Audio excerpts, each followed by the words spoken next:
Bonjour Philippe. Bonjour. Alors nous sommes ravis d'être de nouveau en votre compagnie pour une nouvelle question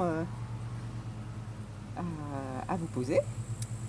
Alors que dites-vous sur les différentes formations qu'il existe dans le développement personnel à l'heure actuelle? Alors c'est un sujet quand même très intéressant, mais qui doit avoir une sorte de perspective. Je crois que de toute façon, il est important de relier ça à ce qu'on appelle l'éducation en général. Chaque personne a besoin de progresser constamment dans sa connaissance, dans sa progression personnelle, dans son travail, mais pas seulement dans son travail, dans sa façon d'être dans la vie, dans sa façon de réussir lui-même intérieurement. Je crois me rappeler que c'était le patron de Google un jour qui avait écrit le livre du oui. Il voulait dire quelqu'un qui fait ce qu'il aime, c'est-à-dire qui est en correspondance avec sa vraie prédisposition, et il réussit mieux que quelqu'un qui est poussé dans une direction technique par une formation qui est peut-être bonne techniquement, mais qui ne tient pas compte de la personnalité et de l'orientation personnelle d'une personne. Donc, il est très important que tous les formateurs essayent de comprendre chacun individuellement quelle est son orientation, sa capacité, sa prédisposition, le sens de sa vie dont il a besoin. Parce que plus il sera écouté dans la compréhension du sens de sa vie, de ses désirs profonds, de son idéal, de son rêve, plus il sera en accord avec lui-même, plus la formation sera réussie.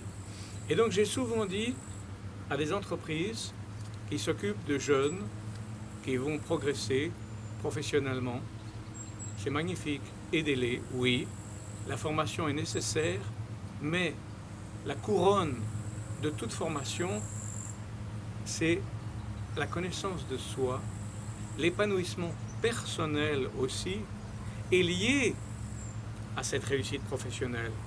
Si vous êtes seulement dans un travail, que vous êtes bon dans votre travail, mais que vous n'êtes pas heureux personnellement, parce que ce n'est pas en accord avec votre état intérieur et avec votre sens de la vie, le cercle ne sera pas complet.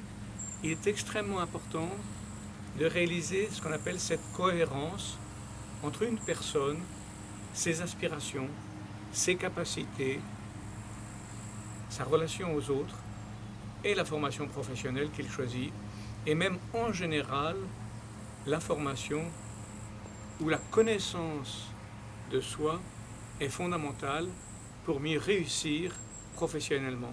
Donc le succès même, qu'est-ce que les gens veulent? Quel est le succès? Quelle est la possibilité de succès? C'est ce que veulent les gens et c'est ce que veulent les entreprises.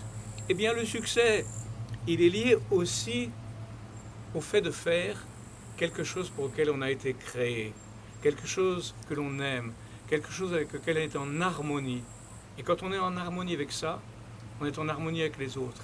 C'est comme un orchestre où chacun joue sa partition personnelle, que ce soit le piano, que ce soit le violon, la basse, toutes les formes d'instruments sont en accord dans une symphonie. Et chacun a sa juste place là où il est performant.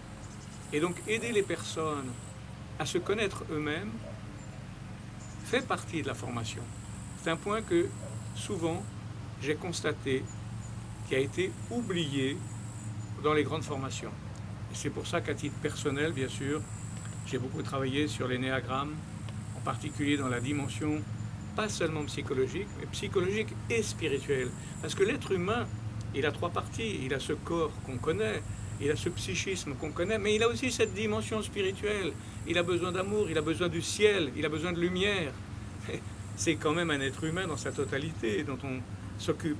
Et cet être humain dans sa totalité, il ne faut pas seulement le sport qui est important, le physique qui est important, il faut cet équilibre psychique et il lui faut aussi cet équilibre spirituel, son ciel, sa part de nourriture, on va dire céleste, qui fait partie de lui parce qu'il est un être complet.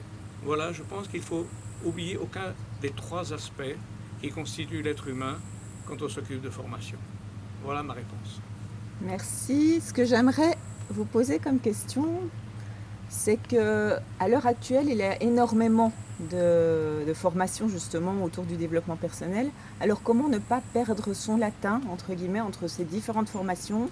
Est-ce que vous ne pensez pas que certaines personnes finalement font un peu leur shopping sans aller profondément dans la découverte de soi parce que justement il y a trop d'offres autour de cette question du développement personnel? Oui, il y a beaucoup d'offres et c'est vrai que les gens, comme ils sont dans un esprit de société de consommation et une tendance à faire du shopping, c'est là où ce qui est important, c'est d'écouter son cœur. On a en nous un organe de connaissance qui n'est pas que le mental, qui n'est pas que l'appétit, qui n'est pas que l'intention de succès. Il y a cet organe de connaissance qui a un œil et qui a des oreilles, et c'est le cœur. Si on développe cette capacité du cœur, qui est d'ailleurs intuitive, mais qu'on a un peu nettoyé bien sûr ce cœur de tous les voiles, donc ça rejoint la notion de la connaissance de soi. Si on développe l'œil du cœur, la capacité de voir et de sentir, alors là, si le cœur vous dit oui, c'est ce qui me plaît, vous savez, c'est ce qu'on appelle quelquefois le coup de cœur, de façon basique. Et c'est vrai que ça existe le coup de cœur, mais le coup de cœur c'est quoi? D'un seul coup, un dévoilement qui s'est fait pour le cœur, une forme de connaissance par le cœur, qui fait qu'on comprend quelque chose, et on dit ça là, cela me convient, mon cœur me le dit. Et donc à ce moment-là, apprenez à regarder avec l'œil du cœur et choisissez avec l'œil du cœur ce qui vous convient, de façon complète. Merci beaucoup Philippe pour votre éclairage.